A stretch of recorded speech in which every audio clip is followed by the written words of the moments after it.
அரவிந்த் கெஜ்ரிவால் ஜாமீன் எடுத்து வெளில வந்தா டெல்லியில 25ஆம் தேதி எலெக்ஷன் வருது இல்லையா? அவரோட பரப்புரை வந்து ஏதாவது ஒரு மாற்றத்தை நிகழ்த்து நினைக்கிறீங்களா? கண்டிப்பாக டெல்லியில் பிஜேபிக்கு பெருத்த பின்னடைவு இருக்கிறது என்று தான் தகவல்கள் வருகின்றன. ஆம் ஆத்மி காங்கிரஸுக்கு இந்த முறை டெல்லியில், பஞ்சாப் அண்ட் டெல்லி, எஸ்பெஷலி டெல்லியில் 7 சீட்டில் 4-5 இடங்கள் வரை அவர்கள் வெற்றி பெறுவதற்கு வாய்ப்பு உண்டு. ட்ரெடிஷனல் பிஜேபி ஓட்டை இந்த தடவை அவங்களுக்கு எதிராக திரும்பியிருக்காங்க கெஜ்ரிவாலோட கைதுக்கு பிறகு. தோல்வி பயத்தில் மோடி இப்படியெல்லாம் செய்கிறார் என்பது இன்றைக்கு பலருக்கும் பட்டவர்த்தனமாக தெரிய ஆரம்பித்திருக்கிறது.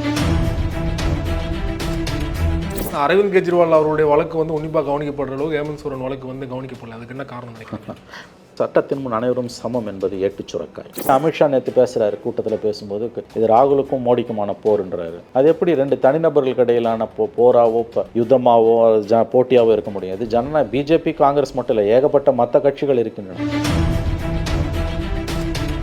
இவ்வளோ நாள் வந்து ராகுல் காந்தியை பப்புன்னு சொல்லிட்டு இருக்கவங்க இப்போ மோடியோட ஒப்பிட்டு பேசுகிற அளவு நல்ல பாயிண்ட்டை பிடிச்சுங்க. இவ்வளவு நாளாக ராகுல் காந்தியை பப்புன்னா குட்டி பையன், குழந்தைன்னு அர்த்தம். ராகுல் அப்படி பேசினவங்க இன்னைக்கு தோல்வி பயம் பிஜேபிக்கு வந்திருக்கிறது என்பது உண்மை. அந்த பயத்தில் தான் ராகுல்லையும் மோடிக்குமான போட்டின்னு சொல்கிறாரு யார், அமித்ஷா. அப்புறம் இது வரைக்கும் அவங்க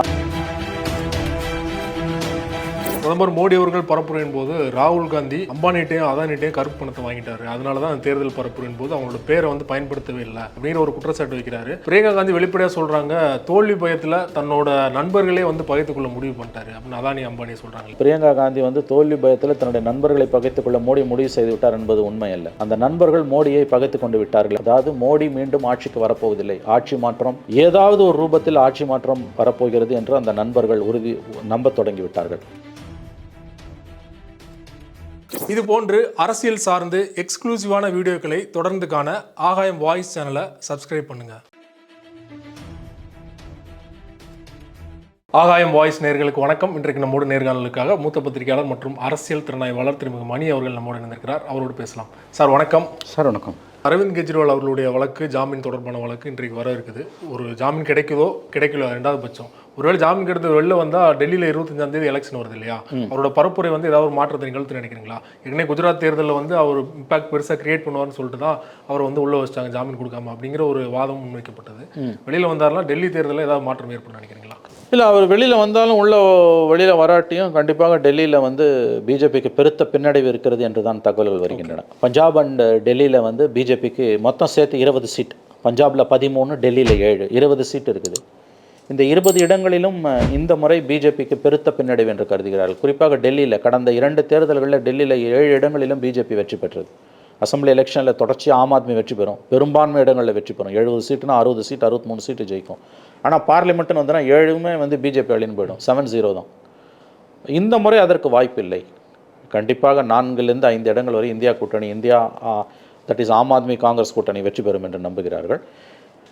ஜாமீனில் வெளியில் வந்தாலும் வராவிட்டாலும் உச்சநீதிமன்றம் என்ன இடைக்கால உத்தரவு பிறப்பிக்கப் போகிறது என்று நாம் இப்போ மத்தியானம் 1:30 மணிக்கு பேசிகிட்டு இருக்கோம். தெரியல நமக்கு. ஐட்டம் நம்பர் 50 இருக்குது. அது எத்தனை மணிக்கு ரீச் ஆகும்னு தெரியல. கேஸு ஜஸ்டிஸ் சஞ்சீவ் கண்ணா பெஞ்சில் இருக்குது. தீர்ப்பு எப்படி போனாலும் கண்டிப்பாக ஆம் ஆத்மி காங்கிரஸுக்கு இந்த முறை டெல்லியில், பஞ்சாப் அண்ட் டெல்லி, எஸ்பெஷலி டெல்லியில் 7 சீட்டில் 4-5 இடங்கள் வரை அவர்கள் வெற்றி பெறுவதற்கு வாய்ப்பு உண்டு என்று தான் தகவல்கள் வருகின்றன. ஸோ அந்த ட்ரெடிஷ்னல் பிஜேபி ஓட்டை இந்த தடவை அவங்களுக்கு எதிராக திரும்பியிருக்காங்க கெஜ்ரிவாலோட கைதுக்கு பிறகு. தோல்வி பயத்தில் மோடி இப்படியெல்லாம் செய்கிறார் என்பது இன்றைக்கு பலருக்கும் பட்டவர்த்தனமாக தெரிய ஆரம்பித்திருக்கிறது. ஜாமீன் கிடைக்கலன்னா அந்த அனுதாபம் அங்கே ஒர்க் அவுட் ஆகும் நினைக்கிறேன். கண்டிப்பாக ஒர்க் அவுட் ஆகும். என்னங்க, ஒரு எலெக்ஷன் அனௌன்ஸ் பண்ண பிறகு, மாடல் கோட் ஆஃப் கான்டக்ட் வந்த பிறகு சிட்டிங் சீஃப் மினிஸ்டர் அரெஸ்ட் பண்ணுறீங்கன்னா இது அராஜகத்தின் உச்சம். நாளைக்கு எங்கே வேணால் போய் முடியும். நாளைக்கு இது ஸ்டாலினுக்கு நடக்கும், மம்தா பானர்ஜிக்கு நடக்கும், பினராயி விஜயனுக்கு நடக்கும், பகத்சிங் மானுக்கு நடக்கும், சித்தாராமையா நடக்கும், ரேவந்த் ரெட்டிக்கு நடக்கும். எதிர்க்கட்சி தலைவர், முதலமைச்சர்கள் எல்லோருக்கும் விடப்படுகிற ஒரு எச்சரிக்கை இது. ஆகவே இதை உறுதியாக, ஜனநாயகத்தில் நம்பிக்கையுள்ளவர்கள் எல்லோரும் இதை உறுதியாக எதிர்க்க வேண்டும். முதல்ல ஹேமந்த் சோரன் தான் அரெஸ்ட் பண்ணப்பட்டார், அதுக்கப்புறம் தான் அரவிந்த் கெஜ்ரிவால். ஆனால் அரவிந்த் கெஜ்ரிவால் அவருடைய வழக்கு உன்னிப்பாக கவனிக்கப்படுற அளவுக்கு ஹேமந்த் சோரன் வழக்கு கவனிக்கப்படல. அதுக்கு என்ன காரணம் நினைக்கிறீங்க? சட்டத்தின் முன் அனைவரும் சமம் என்பது ஏட்டுச் சுரக்காய். அது வெவ்வேறு கன்சிடரேஷன்ஸ் இருக்குது. அவர் அரெஸ்ட் ஆகும்போது சிஎம் இல்லை, ரிசைன் பண்ணி 1 hour பொறுத்து தான் அவர் அரெஸ்ட் பண்ணாங்க. வேறஸ் அவர் இன்னமும் சிஎம்மாக இருக்கார். So this case is a little bit slightly different. நியாயமான கேள்வி. மறுபடியும் சொல்லுகிறேன், சட்டத்தின் முன் அனைவரும் சமம் என்பது ஏட்டுச் சுரக்காய்.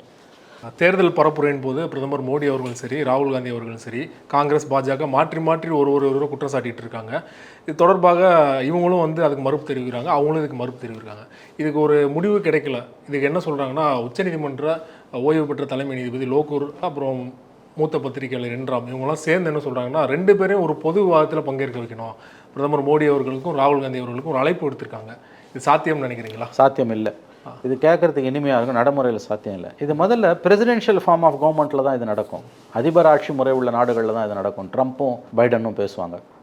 இப்போ இவர் அது பேர்னா புஷ்ஷும் ஒபாமாவும் பேசுவாங்க. அந்த மாதிரியான விஷயம் அது. இது கிட்டத்தட்ட நம்முடைய நாடாளுமன்ற ஜனநாயகம் என்பது பிரசிடென்ஷியல் ஃபார்ம், அதிபர் தேர்தல் முறை மாதிரி நகருகிறது. அதனால தான் அவங்க இந்த மாதிரி கோரிக்கை வைக்கிறாங்க. இதில் இன்னொரு ரொம்ப முக்கியமான காரணம், காங்கிரஸ் கட்சியோட தேர்தல் அறிக்கையில் சொல்லாத விஷயங்கள் எல்லாம் சொன்னதா மோடி பச்சை பொய்யை ஜம்மு காலத்தில் வடிகட்டின அண்ட புழுக பேசிக்கிட்டு இருக்கிறதால வந்த கோளாறு இது. ஏன்னா இதுவரை எந்த பிரதம மந்திரியும் பேசாத அளவுக்கு ரொம்ப ரொம்ப ரொம்ப ரொம்ப அபத்தமாக ரொம்ப மோசமான முறையில் பிரதமர் பேசினார். மேனிஃபெஸ்டோவில் 2 எருமாடு இருந்தால் ஒரு எருமாடை பிடிங்கிடுவாங்க, தாலி அறுத்து குத்துருவான், ரிசர்வேஷனை எடுத்துருவாங்க, இந்திய கிரிக்கெட் அணியில் முஸ்லீம்ஸ் எல்லாம் சேர்த்து விட்ருவாங்க. இது மாதிரி நினைத்தே பார்க்க முடியாத அபத்த களஞ்சியமாக தான் மோடியின் பிரதமரின் பேச்சு இருந்தது. அதற்காகத்தான் இவர்கள் இப்போ ஓய்வு பெற்ற உச்சநீதிமன்ற நீதிபதி ஜஸ்டிஸ் மதன் பி லோகூர், ஓய்வு பெற்ற டெல்லி உயர்நீதிமன்ற தலைமை நீதிபதி ஜஸ்டிஸ் ஏபி ஷா, மூத்த பத்திரிகையாளர், ஹிந்து பத்திரிகை முன்னாள் ஆசிரியர் ராம், இவங்க 3 பேரும் சேர்ந்து இந்த கோரிக்கையை பிரதமருக்கும் ராகுல் காந்திக்கும் வைத்திருக்கிறார்கள். ராகுல் காந்தி ஒப்புக்கொண்டாலும் மோடி ஒப்புக்கொள்ள மாட்டார். இது ஒரு விதத்தில் அதை வந்து சும்மா இது வந்து ஒரு பேசுபடு பொருளாக இருக்கும். நடைமுறையில் இது சாத்தியமற்ற ஒன்று. நம்ம என்ன இதுலேருந்து புரிஞ்சுக்கணுன்னா, இந்த பிரச்சாரம் வந்து ரொம்ப மோசமாக போயிருக்குது. பிரதமரே வந்து நினைத்து பார்க்க முடியாத அளவுக்கு ஆபத்தான பேச்சுக்களை இன்று தொடர்ந்து பேசிக்கொண்டிருக்கிறார். 3 கட்ட தேர்தலும் நேற்றுடன் முடிவடைந்து விட்டது. நேற்றைக்கு முன்தினம் 7ஆம் தேதியோட முடிஞ்சுது. 4வது கட்டம் 13 நம்ம 10ஆம் தேதி பேசிகிட்டு இருக்கோம். 3 நாளைக்கு முன்னால் 3 கட்ட தேர்தல் முடிஞ்சிடுச்சு. 283 தொகுதிக்கு முடிஞ்சது. 50% ஆஃப் வே மார்க்கை கடந்துட்டோம். 4ஆம் கட்ட தேர்தல் 13ஆம் தேதி இருக்குது. டாக்ஸிக் எலெக்ஷன் வாங்க, இதுவரை இல்லாத அளவுக்கு ரொம்ப ஆபத்தான ரொம்ப ஆபத்தான மிக மிக அருவருப்பான பேச்சுக்கள் பேசப்பட்டிருக்கின்றன. பெரிய அளவில் அதை பிரதமரே பேசியிருக்கிறார். இந்த தேர்தல் முடிவுகள் எப்படி போனாலும், ஜூன் 4ஆம் தேதி யார் வெற்றி பெற்றாலும் யார் தோல்வி அடைந்தாலும், இந்த தேர்தல் பிரச்சாரம் என்பது அடுத்த 100 ஆண்டுகளுக்கு பேசப்படும். ஏனெனில் அந்த அளவுக்கு ஒரு நாட்டின் பிரதம மந்திரியை கற்பனையே செய்து பார்க்க முடியாத அளவுக்கு மதவெறியை தூண்டும் பேச்சுக்களை பேசினார். தன்னுடைய சொந்த மக்களில் எல்லோருக்கும் தான் ஒரு பிரதம மந்திரி, போட்டவன் போடாதவன், இந்துக்கள், முஸ்லீம்கள், சீக்கியர்கள், பார்சிகள், ஜெயினர்கள், மத நம்பிக்கை இல்லாத நாத்திகர்கள் எல்லோருக்கும் ஒரு பிரதமர். ஆனால் ரொம்ப திட்டமிட்டு தொடர்ச்சியாக அவர் பிரச்சாரத்தை முன்னெடுத்தார். இதற்கெல்லாம் ஒரு எதிர்வினை இல்லாமல் இருக்க வேண்டும் என்பதுதான் நம்முடைய விருப்பம், நம்முடைய பிரார்த்தனை. ஏனெனில் every action has its own and equivalent reaction. அப்படி பார்க்கும்பொழுது தொடர்ச்சியாக பிரதமரே பேசுகிறார். யாரோ பிஜேபியில் 4ஆம் தர பேச்சாளர்கள் பேசுகிறார்கள்னா ஒதுக்கி தள்ளிவிட்டு போகலாம்.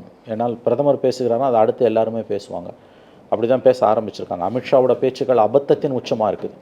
மோடியே பேசுகிறார். என்ன சொல்கிறாரு? காங்கிரஸ் ஆட்சிக்கு வந்ததுன்னா ராமர் கோயிலை பூட்டி பாபர் பூட்டை பூட்டிடுவாங்க, 370 மறுபடியும் கொண்டுட்டு வந்துடுவாங்கன்றார். இதே அமித்ஷா நேற்று பேசுகிறாரு கூட்டத்தில் பேசும்போது, இது ராகுலுக்கும் மோடிக்குமான போர்ன்றாரு. அது எப்படி 2 தனிநபர்களுக்கு இடையிலான போராவோ யுத்தமாவோ போட்டியாவோ இருக்க முடியாது. பிஜேபி காங்கிரஸ் மட்டும் இல்லை, ஏகப்பட்ட மற்ற கட்சிகள் இருக்கின்றன. தொடர்ச்சியாக வந்து இந்த பேச்சுக்கள், மோடி அமித்ஷாவோட இந்த பேச்சுக்கள், குறிப்பாக வந்து இவ்வளோ நாள் வந்து ராகுல் காந்தியை பப்புன்னு சொல்லிட்டு இருக்கவங்க இப்போ மோடியோட ஒப்பிட்டு பேசுகிற அளவு நல்ல பாயிண்ட்டை பிடிச்சிங்க. இவ்வளவு நாளாக வந்து ராகுல் காந்தியை பப்புன்னா குட்டி பையன், குழந்தைன்னு அர்த்தம். அது ஒன்றும் கெட்ட வார்த்தை கிடையாது. ஆனால் வந்து அரசியலில் வந்து ஒரு பச்சா அப்படின்வாங்கல்ல, ஜுஜு பையன் வாங்கல. ராகுல் அப்படி பேசினவங்க இன்றைக்கி வந்து தோல்வி பயம் பிஜேபிக்கு வந்திருக்கிறது என்பது உண்மை. அந்த பயத்தில் தான் ராகுல்லையும் மோடிக்குமான போட்டின்னு சொல்கிறாரு யார்? அமித்ஷா. அப்புறம் இது வரைக்கும் அவங்க வந்து 50 சீட்டு கூட காங்கிரஸ் வராதுன்னு மோடியே பேசினார். ஆனால் இந்த தடவை என்ன சொல்கிறாங்க? காங்கிரஸ் ஆட்சிக்கு வந்தால், இந்தியா கூட்டணி ஆட்சிக்கு வந்தால் ராமர் கோயிலை இழுத்து பூட்டிடுவாங்க, பாபர் போட்டு பூட்டிடுவாங்க, 370 மறுபடியும் கொண்டு வந்துடுவாங்க, SC/STயோட இடஒதுக்கீடை பறித்து முஸ்லீம்ஸுக்கு கொடுத்துருவாங்க. வந்தால் ஒவ்வொரு நாளைக்கு ஒரு பிரதமர். கரெக்டாக சொன்னீங்க. 5 வருஷம்னா 5 பிரதமர், வருஷத்துக்கு ஒரு பிரதமர். இந்தியா கூட்டணி வந்தால்ன்ற வார்த்தை மோடி வாயிலேருந்து, அமித்ஷா வாயிலேருந்து வர ஆரம்பிக்கிறதுனாலே தோல்வி பயம் அவர்கள் பிடரியை பிடித்து உலுக்க தொடங்கி இருக்கிறது நம்ம எடுத்துக்கொள்ளலாம். இந்த விஷயத்தை பொறுத்த வரைக்கும் இந்த 3 பேர், 2 ஓய்வு பெற்ற நீதிபதிகள், ஒரு பத்திரிகையாளருடைய இந்த ஒரு வேண்டுகோள், என்பது சுவாரஸ்யமானது. It's interesting. அது வந்து கேட்பதற்கு சுவையாக இருக்குது, ரசிக்கலாம். அதுக்கு மேலே அதில் ஒன்றும் நடக்காது. முதல்ல இது 2 தனிநபர்களுக்கு இடையிலான தேர்தல் கிடையாது. அது வந்து பிரசிடென்ஷியல் ஃபார்ம் ஆஃப் கவர்மெண்ட்டில் தான் இப்படிப்பட்ட டிபேட் நடக்கும். இது பல கட்சி ஜனநாயகத்தில் இவங்க 2 பேர் மட்டும் மோதி பேசிக்கணுன்றது முதல்ல இந்த கோரிக்கையை ஒரு விதத்தில் வந்து ராகுலை கொண்டு போய் மோடிக்கு எதிராக நிறுத்துறதுன்றதே வந்து என்னை பொறுத்த வரைக்கும் அது சரியான அணுகுமுறையாக தெரியவில்லை. இன்றைக்கி இந்தியா கூட்டணி தான் மோடியை எதிர்த்து போராடுது, பிஜேபி எதிர்த்து போராடுது. இன்னும் சொல்ல போனீங்கன்னா வந்து சர்வாதிகாரம் எப்போல்லாம் வந்து தலை விரிச்சு ஆடிச்சோ அப்போல்லாம் வந்து எதிர்க்கட்சிகள் அந்த சர்வாதிகாரிகளை வீழ்த்தியது கிடையாது, மக்கள் வீழ்த்தி இருக்காங்க. எழுதி வைத்துக் கொள்ளுங்கள். இந்திரா காந்தி 77 ஆடாத ஆட்டம் ஆடும்போது கொடுங்கோலியாக இந்தியாவை அவர் துவம்சம் செய்த பொழுது இந்திய மக்கள் தான் கிளர்ந்தெழுந்து இந்திரா காந்தியை வீட்டுக்கு அனுப்புனாங்க, வீழ்த்தினார்கள். எதிர்க்கட்சிகள் ஓரளவு தான் அன்றைக்கு வந்து ஜனதா கட்சி எக்ஸ்பெரிமெண்ட்ன்றது ஓரளவுக்கு தான் வெற்றி பெற்றது. அதே மாதிரி வந்து பல உதாரணங்களை நம்மால் சொல்ல முடியும். ஆட்சி மாற்றம் என்பது மக்கள் மனங்கள் சம்மந்தப்பட்ட, மக்கள் தான் அதை முடிவு பண்ணுவாங்க. 2 தனிநபர்கள் மத்தியில் அதை கொண்டு போய் விட முடியாது. ஒரு விதத்தில் இந்த கோரிக்கை என்பது என்னை பொறுத்தவரையில் வந்து நகைப்புக்குரியதாக தான் நான் பார்க்குறேன்.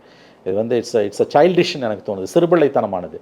இந்த justice Madan B Lokur, justice A P Shah, N Ram இவர்கள் 3 பேரும் வைத்திருக்கக்கூடிய இந்த கோரிக்கை என்னை பொறுத்தவரையில் சைல்டிஷ், சிறுபிள்ளைத்தனமானமாக தான் நான் இதை பார்க்கிறேன். ஏன்னா முதல்ல இது வந்து 2 தனிநபர்களுக்கு இடையிலான பிரச்சனையாக நீங்கள் எப்படி சுருக்குறீங்க? இது இந்தியா கூட்டணிக்கும் மோடிக்கும் இடையிலான பிரச்சனை. இந்தியா கூட்டணிக்கும் மதவாத சக்திகளான பிஜேபி ஆர்எஸ்எஸ்க்கும் இடையிலான பிரச்சனை. தனிப்பட்ட ராகுல் காந்திக்கும் மோடிக்கும் இடையிலான பிரச்சனை கிடையாது. ஆகவே அதை இப்படி பார்க்கக்கூடாது. விவாதம் நடந்ததுன்னா நல்லது தான், யாரும் மறுக்க போகிறதில்ல. ஆனால் அதுக்கு ஏதாவது வாய்ப்பு இருக்கிறதா? ஏதாவது 1% வாய்ப்புள்ள விஷயத்தை பற்றி இவர்கள் பேசியிருந்தால் அது பாராட்டுக்குரியது. அப்படி எதுவுமே இல்லையே அவங்களுக்கு. அப்போ இந்த கோரிக்கை என்பது வந்து நடைமுறைக்கு கிஞ்சித்தும் சாத்தியமற்றது. ஏன்னா ஹெட்லைன்ஸாக இருக்கலாம் ஒரு 2 நாள், அவ்வளோதான். அதுக்கு மேலே இது ஒன்றும் சாத்தியமானதாக மாறப்போவதில்லை என்று தான் நான் கருதுகிறேன். பிரதமர் மோடி அவர்கள் பரப்புரையின் போது ராகுல் காந்தி அம்பானிட்டையும் அதானிட்டையும் கருப்பு பணத்தை வாங்கிட்டாரு, அதனால தான் தேர்தல் பரப்புரையின் போது அவங்களோட பேரை வந்து பயன்படுத்தவே இல்லை அப்படிங்கிற ஒரு குற்றச்சாட்டு வைக்கிறாரு. அவரும் ராகுல் காந்தி எல்லா பரப்புரையின் போது அதானி பேரை சொல்லிட்டு தான் இருக்காரு. பிரியங்கா காந்தி வெளிப்படையாக சொல்கிறாங்க, தோல்வி பயத்தில் தன்னோட நண்பர்களே வந்து பகைத்துக்கொள்ள முடிவு பண்ணிட்டாரு அப்படின்னு அதானி அம்பானியை சொல்கிறாங்க இல்லையா? இது எப்படி புரிஞ்சுக்கிறது? நான் இதை கொஞ்சம் வித்தியாசமாக பார்க்குறேன். பிரியங்கா காந்தி வந்து தோல்வி பயத்தில் தன்னுடைய நண்பர்களை பகைத்துக்கொள்ள மோடி முடிவு செய்து விட்டார் என்பது உண்மை அல்ல. அந்த நண்பர்கள் மோடியை பகைத்து கொண்டு விட்டார்கள் என்று கூட நாம் எடுத்துக்கொள்ளலாம். தோல்வி பயம், அதாவது மோடி மீண்டும் ஆட்சிக்கு வரப்போவதில்லை, ஆட்சி மாற்றம் ஏதாவது ஒரு ரூபத்தில் ஆட்சி மாற்றம் வரப்போகிறது என்று அந்த நண்பர்கள் நம்ப தொடங்கி விட்டார்கள். மோடி இல்லை, somebody else from BJP, India கூட்டணி பக்கம் காங்கிரஸ் பக்கம், இந்தியா கூட்டணி பக்கம் அவங்க சாஞ்சாங்கன்னு சொல்கிறத விட பிஜேபிக்கு எண்ணிக்கை குறைய போகிறது. பிஜேபிக்கு எண்ணிக்கை குறைஞ்சோன்னா மோடி கிடையாது PM, somebody else from BJP. அது அவங்களுக்கு தெரியும். It is not BJP, it is Modi. மீண்டும் 3வது முறையாக மோடி ஆட்சிக்கு வரமாட்டார் என்று அவர்கள் நம்ப தொடங்கி இருக்கிறார்கள். பிஜேபி ஆட்சிக்கு வராது என்று அவர்கள் நம்ப துவங்கவில்லை. சிங்கிள் லார்ஜஸ்ட் பார்ட்டியாக பிஜேபி தான் வரப்போகுதுன்றது எல்லாருக்குமே தெரியும்.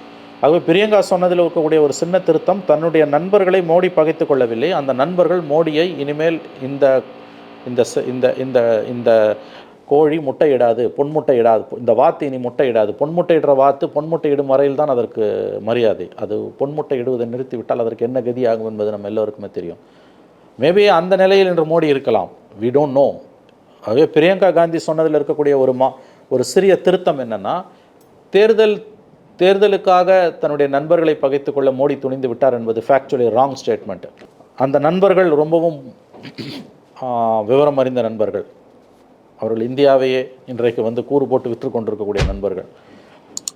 அம்பானியும் அதானியும் தேர்ட் டேர்ம் மோடி சர்வே அவங்களுக்கு தெரிஞ்சிருக்கும் என்ன நடக்க போகுதுன்னு அவங்களுக்கு தெரிஞ்சிருக்கும். கண்டிப்பாக வந்து இந்த மெஜாரிட்டியோட மோடி வரப்போகிறதில்ல. இந்த செல்வாக்கு இப்படி புரிஞ்சுக்கலாம், இந்த செல்வாக்கு இனி மோடிக்கு இல்லை என்பதை அவர்கள் புரிந்து கொண்டிருக்கிறார்கள். நாட் பிஜேபி சிங்கிள் லார்ஜஸ்ட் பார்ட்டியாக வரும்ன்றது அவங்களுக்கு தெரியும். பட் மோடி, அமித்ஷா, எஸ்பெஷலி மோடி கிடையாது பிரதமர் என்பது அவர்களுக்கு தெரிந்த காரணத்தால் அவர்கள் இந்த முடிவை எடுத்திருக்கிறார்களோ என்று தான் நான் கருதுகிறேன்.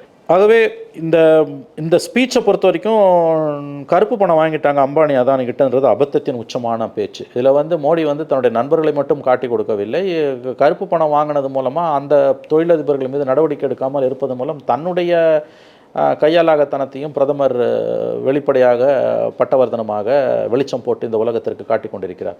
கருப்பு பணம் அவங்க கொடுத்தாங்க அப்படின்னா, கருப்பு பணம் இவங்க வாங்கினாங்கன்னா, கருப்பு பணத்தை வச்சுருந்தது குற்றம் இல்லையா? அவங்ககிட்ட இடி இருக்குது, சிபிஐ இருக்குது, சொல்லி 2 நாள் 48 மணி நேரம் ஆகுது, ஏன் அனுப்பலை நீ இடி அனுப்பலை? இதை நம்ம எப்படி புரிஞ்சுக்கணுன்னா, மறுபடியும் சொல்கிறேன், பிரியங்கா காந்தி சொன்னது தவறு. தேர்தலுக்காக தன்னுடைய நண்பர்களை மோடி பகைத்து கொள்ளவில்லை. இந்த வாத்து பொன்முட்டை இடுகிற வாத்து இன்னும் கொஞ்ச நாட்களில் பொன்முட்டை இடுவது நிறுத்தப் போகிறது என்பதை அந்த நண்பர்கள் புரிந்து கொண்டு விட்டார்கள். அதுதான் மோடி ஸ்டேட்மெண்ட்டோட சாராம்சம் என்று நான் நம்புகிறேன். ரொம்ப நன்றி சார், உங்கள் நேரத்தை ஒதுக்கி பல்வேறு தகவல் என்னோட பகிர்ந்து கொண்டீங்க. நன்றி. நன்றி சார். நன்றி.